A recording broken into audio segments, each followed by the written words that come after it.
IPL match number 4 Punjab versus GT. நேத்து நடந்த மேட்சோட ரிவ்யூ தான் பார்க்க போறோம். டாஸ் வின் பண்ண பஞ்சாப் ஃபர்ஸ்ட் பவுலிங் சூஸ் பண்றாங்க.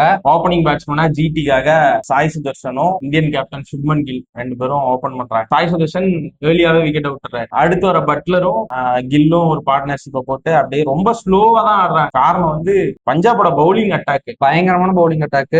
சேவியர் பிராட்லெட், மார்கோ யான்சன், அப்புறம் வைசாக் விஜயகுமார், அப்புறம் நம்ம சாஹல்னு ஒரு நல்ல ஒரு பவுலிங் அட்டாக். பவர் பிளேலயே ரன்ஸை கண்டெயின் பண்ணாங்க. மேட்ச் ஸ்டார்ட் பண்ண உடனே தெரிஞ்சிருச்சு இது வந்து ஒரு ஓரளவுக்கு ஆவரேஜான ஸ்கோர் தான் அடிக்க முடியும் அந்த பிச்ல அப்படின்னு. கில்லு ஒரு 39 ரன்னு, பட்லர் ஒரு 38 ரன்னு, அடுத்து வந்த கிளென் பிலிப்ஸ் ஒரு 25 ரன்னு அப்படின்னு எல்லாரும் அவங்களோட கான்ட்ரிபியூஷனை போட்டு டீம் டோட்டல் வந்து 162 ரன்னு, 163 ரன் அடிச்சா வின்னுங்கிற நிலைமையில வராங்க நம்ம பஞ்சாப். பிரியான் ஷாரியாவும் சிம்ரன் சிங் 2 பேரும் வந்து பஞ்சாப்காக ஓபன் பண்றாங்க. பிரியான் ஷாரியா ஏர்லியா விக்கெட்டை லாஸ் பண்ணிடுறாரு. ஒன் டவுன் வந்த கூப்பர் கானாலி ஐபிஎல்ல தான் ஃபர்ஸ்ட் மேட்ச் டெபியூட் பண்றாரு. பர்ஃபெக்டான ஒரு டெபியூட் அவருக்கு. 2 பேரும் சேர்ந்து 76 ரன் பார்ட்னர்ஷிப். கூப்பர் கானாலி ஒரு பக்கம் நின்று டீசென்டா ஆடுறாரு. அவரோட ஃபர்ஸ்ட் மேட்ச்லயே 50.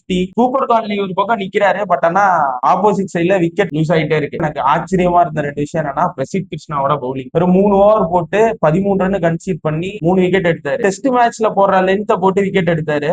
பஞ்சாப் வந்து அப்படி இப்படின்னு மேட்சை வந்து கூப்பர் கானாலி முடிச்சு கொடுத்தாரு பஞ்சாப்க்கு சாதகமா. மேன் ஆஃப் தி மேட்சும் கூப்பர் கானாலி வின் பண்ணிட்டாரு. அடுத்த மேட்ச் பாத்தீங்கன்னா பஞ்சாப் வந்து சிஎஸ்கேவோட, அது சென்னையிலேயே. சோ ஒரு சூப்பர் பவுலிங் அட்டாக் வச்சிருக்க பஞ்சாப்க்கும் சுமாரான பேட்டிங் வச்சிருக்க சிஎஸ்கேவுக்கும் பேட்டிங் பவுலிங் ரெண்டுமே எதுவுமே இல்லாத சிஎஸ்கே எல்லாமே இருக்க பஞ்சாபோட அடுத்த மேட்ச் மோத போறாங்க.